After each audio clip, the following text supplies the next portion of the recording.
Hi, y'all. This is so exciting because I like set up everything and I'm using my camera instead of my phone. And it just feels like a podcast. And I should make a podcast and talk about things because I have some things to talk about. So, last video, I talked about some other things. Today, I'm going to talk about some more things. um, Last video, I talked about impersonating being a perfectionist. And that is like all my problems summed up. It's like falling back into my old behaviors. And specifically, so right now, it's like staying in the perspective where everyone is at fault for my issues. And that is, it's not hard, but it's, there's like something specifically that I really want to just like, impersonating being a perfectionist. I want to have ironically, I want to have a good like little summary for that, but I don't. But I found a few things that narrow it down, and I actually just found an Instagram post that really explained what it was. And before, it didn't really hit as deep for me because it wasn't exactly what I was needing or what I was trying to say. So this post: you cling to your victimhood because it shields you from accountability. But that shield traps you in the same destructive patterns you claim were forced on you. Like tea, right? Whatever that means. I've never used tea before in that sense. And this Instagram account is philosophy_faction. Their posts are like kind of like edgy and raw, but if you can get what you need from it. Anyways. And I'm like, okay, perfect. Like this is like exactly what I've been trying to summarize, because for the past couple of days I've been like thinking or really understanding, okay, I'm upset but about what someone is doing, and I literally have to like be responsible for that. If I don't like how someone is driving their car, right? I can be upset, but I can't be upset to the point where I want to force them to drive better so that it can make me feel better. I'm going to say, I'm not getting in the car with you. You drive crazy, right? That's taking responsibility. And there's this book that I've been reading. Y'all need to find this book. I don't know. This book is literally, it's changing so much for me. I got this book for 25 cents at Salvation Army. You should go to thrift stores, specifically Salvation Army and stuff,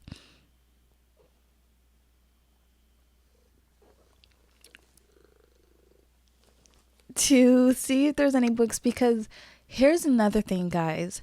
Like, yes, Gen Z and millennials, like we're all woke and like into like our traumas and all our mental stuff, but they've been trying to figure it out too for years now. Read books back read books that were made back in the 1900s and stuff about therapy and how to like actually fix yourself and stuff, and you'll realize it makes me feel less alone, and knowing that like, okay, these things still existed, these problems still existed, and people still try to find problems even back then. We're not a new generation just figuring it all out. It just speaks on how big social media is and stuff, and like, yeah, maybe we're saying it in a more proactive vocabulary, but I don't think we're smarter in a sense than that every generation knows what they're talking about within their generation. But if you read back through books that be selective, definitely, because some information back then is not reliable. But if you just read back through older generational books, you will understand that the same problems still persist. Okay? Humans do not evolve or change. Humans can only get worse. I believe that. Because you can only, like, we're like a closed circuit, okay? Like, we're not going to get better. Just, it's fine. It's fine to give up that idea and just focus on the good that you're in control of. But this book, getting into it, right? It's called Changes That Heal: How to understand your past and ensure a healthier future. Girl, 25 cents. Okay?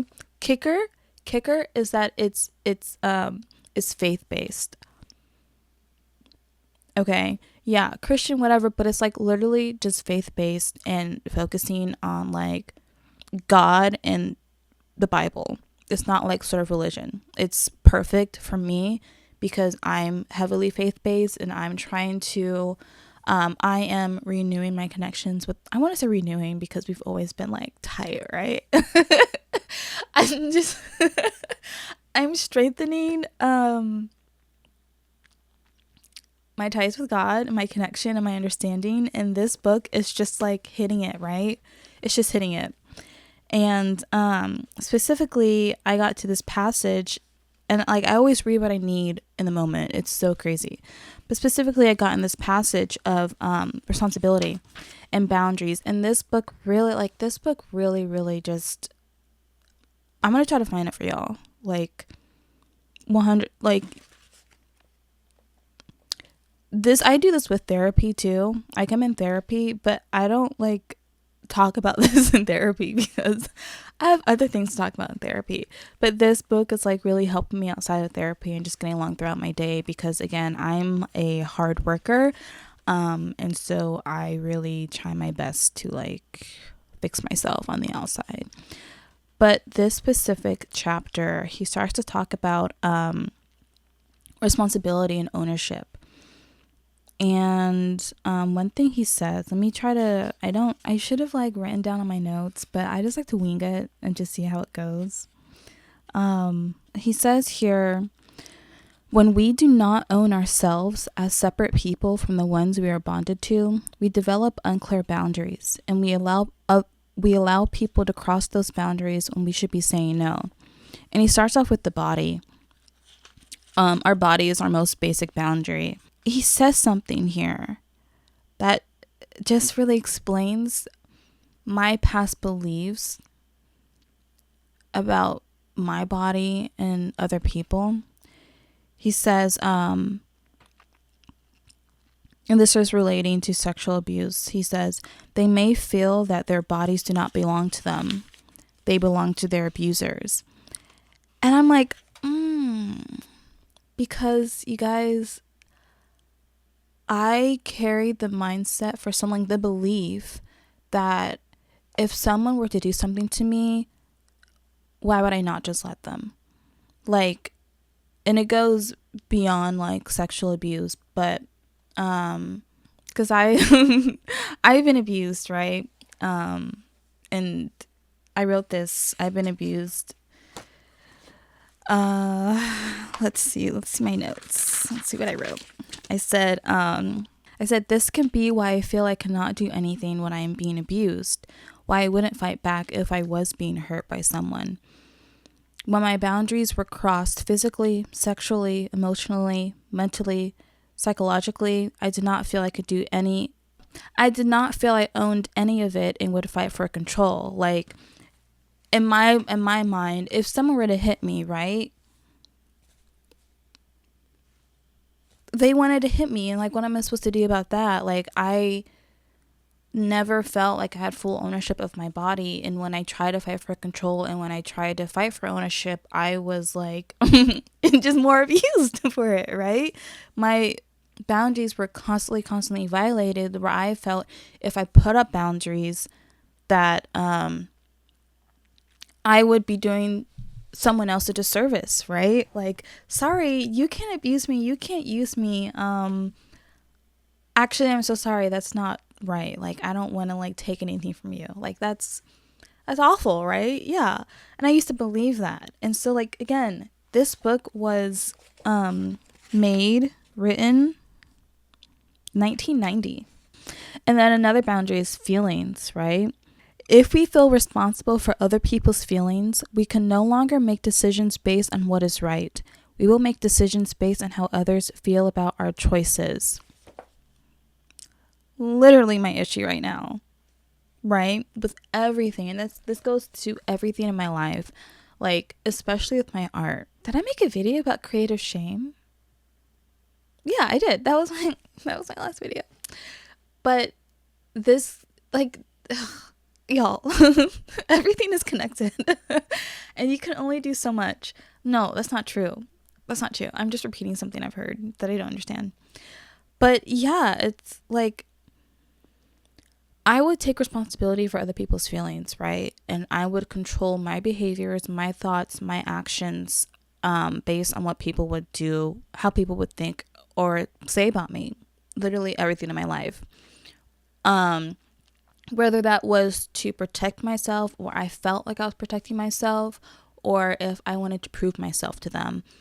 And that's something that I have trouble with, because I'll just sit here and I'll just think, how can I get the biggest reaction? How can I make people say that they love me? How can I get the most praise? And I will just think about the things that I would do to get a certain reaction. I wasn't actually living my truth of it all. Like, I was trying to take responsibility or take ownership of other people's feelings regarding me, instead of just like owning how I felt about it. And that was a difficult thing for me to get through. I feel I am capable of relearning ownership, of re-owning myself now than I was years ago, a couple months ago, right? Because I understand that even though I've been damaged, I still do damage to other people and myself by not owning myself, by not owning my emotions and my feelings and my actions, and not allowing other people to as well. If someone is being rude to me, I don't need to make them feel guilty, nor do I need to make them feel like they're not responsible for it. No, you were rude to me. I don't deal with that. Goodbye. And that's that. It doesn't matter to me how that person handles it, or how they react to it, or whatever. I'm going to handle it. And that's actually something that a couple weeks ago I had realized and recognized for myself. Like, it doesn't matter what someone did to me after a certain point. I have to deal with how it made me feel. Yeah. And so I have been, because in doing so, I've been able to grieve like the hurt and feeling abandoned and feeling like I lost, and doing all of that. And then, girl, you grieve, you cry, and then you just move on. I think I have like a little bit easier because I do a lot of other stuff, and just I've been gearing up to this sort of revelation. But yeah, I kept avoiding like taking accountability for my own feelings and actions, behaviors, and I would keep blaming it on other things. Like, well, I don't want to make friends because every time I make friends, like, they just leave me or they just hurt me. And it's like, okay, then I'm going to be lonely, and then I'm complaining about being lonely and how no one loves me, and I'm not trying to make connections, or I'm not trying to be vulnerable with myself, because last time I was vulnerable with myself and with other people, I got hurt. It's like, I'm not denying any of that happened, but if I keep blaming what was done to me and what other people did to me, I'm just enabling my own victimhood, right? I can be a victim, but I'm not a victim forever. And after the wrong has been done against me, if I enable all of my feelings, and if I make the wrongdoer responsible for those feelings, if I say that they have to come back and prove to me that they're sorry, or that they have to say that I'm right, or anything like that, I'm making them responsible for my feelings, and then I'm waiting for them to come back and do that when I already know they're not going to. They're not coming back. They're not coming back to say I'm sorry. They're not coming back to say I'm right. And that in itself is another grief to process. And it is very hard, but obviously I know that. I know they're not coming back. I know the truth, and I am, again, avoiding taking accountability by wondering why they don't like me, wondering why they didn't choose me, wondering why they have a better life than me, thinking about all these things, thinking about what I feel like is right or what I know about them. And in reality, I don't know nothing, and they don't know nothing about me. They don't. I'm the one thinking these things. And the real reason why I'm thinking these things is I am trying to avoid how it actually makes me feel. I feel abandoned. I feel like I'm not special. I feel like I lost. I feel like I don't know anything. And I'm not going to get better unless I sit with those feelings and actually take accountability for it and just learn what to do next instead of trying to think of what to do next in terms of how it will get me the most reward. When I'm not searching for reward here, I'm searching for truth, authenticity, wholeness, and I'm gonna end up staying just like them, just like the people who hurt me. I'm gonna end up being just like them by avoiding my issues, by not going to the wound and reopening it and saying it hurts, but letting it heal correctly. This is good too. If we feel responsible for other people's displeasure, we are being controlled by others, not God. This is basic boundary disturbance. And there is a passage, Luke 6:22, but Luke 6, I would say 20, start there. But I'll just read what Jesus says. He says, "You who are poor are blessed, because the kingdom of God is yours. You who are now hungry are blessed, because you will be filled. You who now weep are blessed, because you will laugh. You are blessed when people hate you, when they exclude you, insult you, and slander your name as evil because of the Son of Man. Rejoice in that day and leap for joy. Take note, your reward is great in heaven, for this is the way their ancestors used to treat the prophets. But woe to you who are rich, for you have received your comfort. Woe to you who are now full, for you will be hungry. Woe to you who are now laughing, Woe to you who are now laughing, for you will mourn and weep. Woe to you when all people speak well of you, for this is the way their ancestors used to treat the false prophets." Right? And then after that verse, Jesus starts to say something else, right? If you love those who love you, what credit is that to you? Even sinners love those who love them. If you do what is good to those who are good to you, what credit is that to you? Even sinners do that. So, are you guys clocking that? No. And be careful not to like exaggerate what is being said, like, oh, I'm gonna be rich, whatever. But it's like, if you believe in God, if you believe that you're going to heaven, if you believe that you are the child of God and you're made in his likeness and you are to love as he loves, then you'll understand the message as I'm trying to explain it. Let me see what I wrote in my journal. Oh, okay. I wrote it down. I said, you don't get brownie points for doing good if sinners do good also. You do good because you know to love as God loves, to all good and evil, for you are rich and blessed through him, right?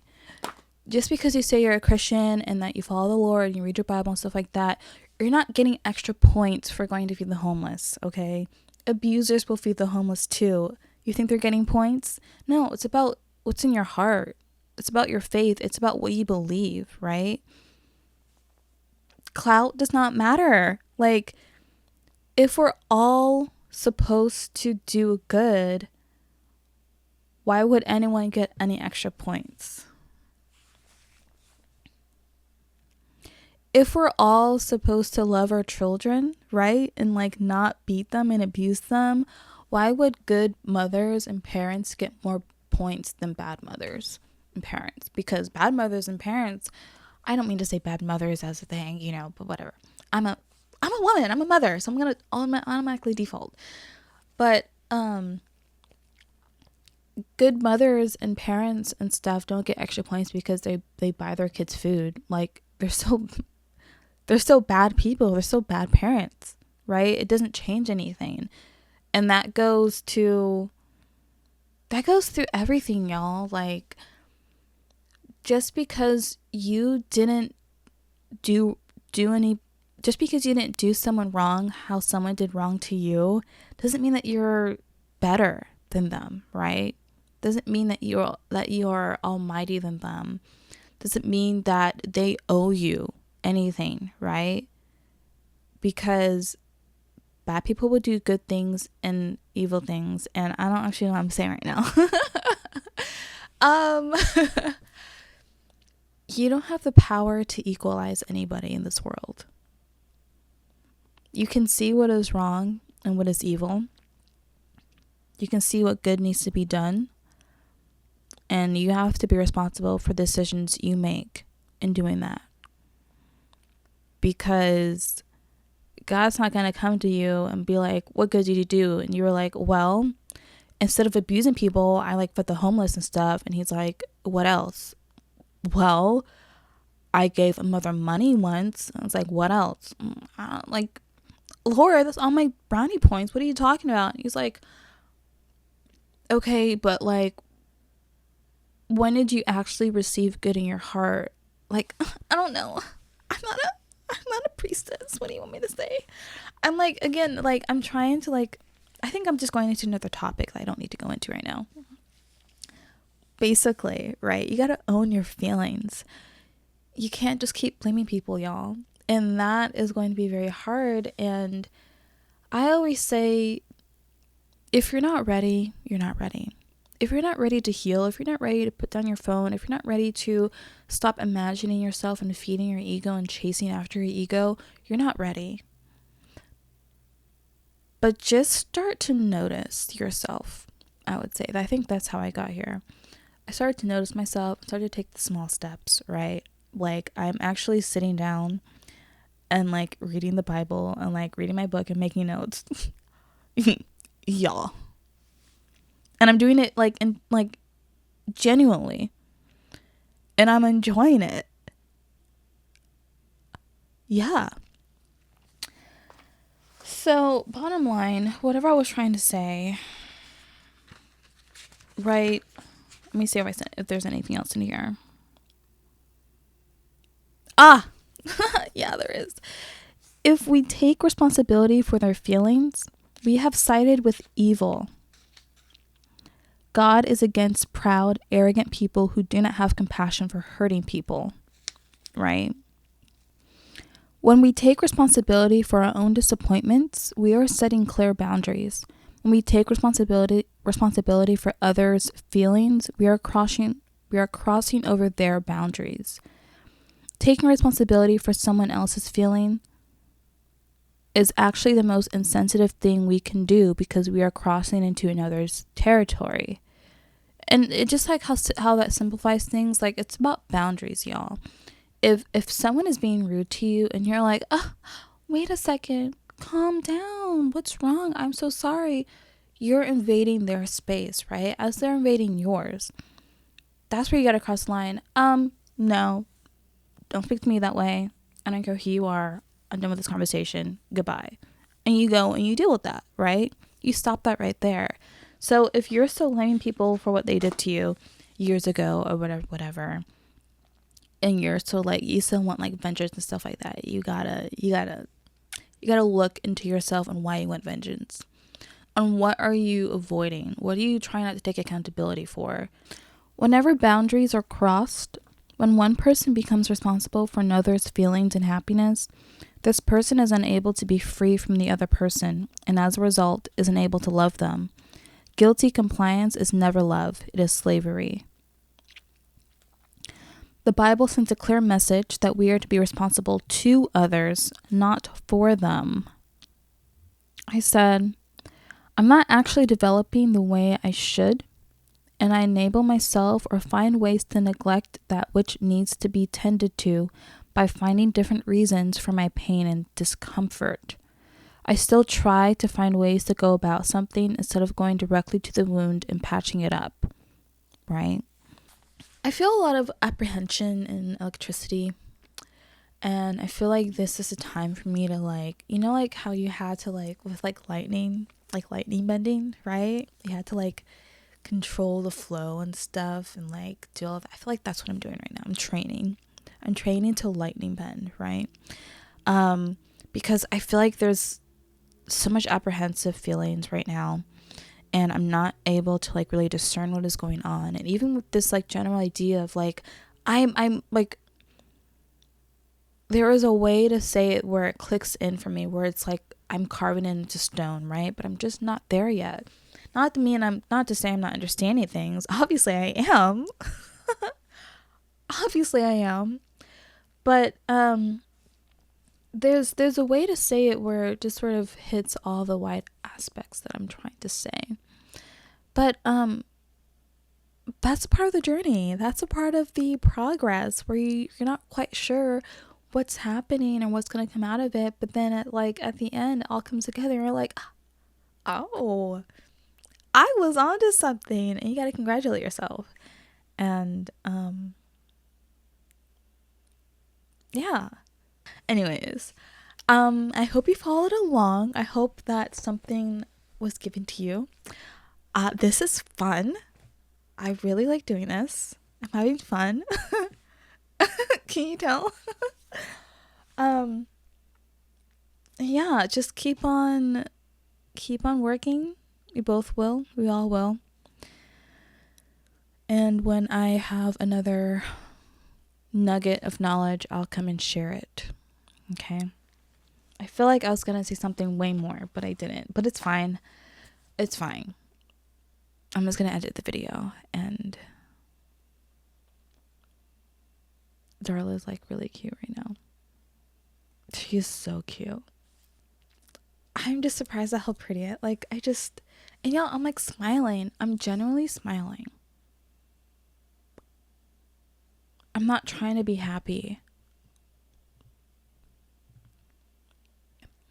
All right, y'all. See you later.